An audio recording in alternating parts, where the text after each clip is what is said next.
Y en el libro de Ezequiel 34:25, la palabra del Señor dice así: y estableceré con ellos pacto de paz, y quitaré de la tierra las fieras, y habitarán en el desierto con seguridad, y dormirán en los bosques. Y daré bendición a ellas y a los alrededores de mi collado, y haré descender la lluvia en su tiempo. Lluvias de bendición serán. Alabado sea el Señor. Aleluya. Aleluya. Un dulce canto suave se oye en la mañana. El viento suaviza las hojas de los árboles caen. Las nubes silenciosas comienzan a unirse. La tierra sedienta está, y yo también. Un joven de temprana edad interpretaba un sueño.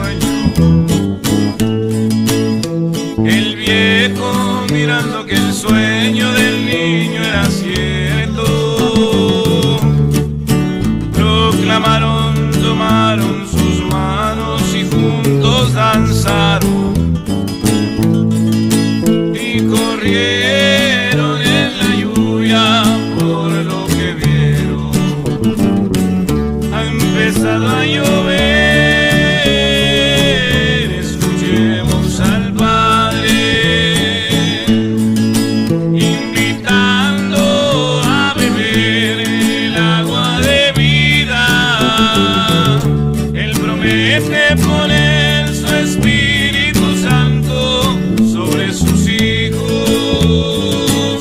Si sedientos están, del cielo vendrá. Ha empezado a llover. Cuando escuches las primeras lluvias, abre tu ventana y llama a los niños y alaben a Dios. La lluvia de bendiciones caerá sobre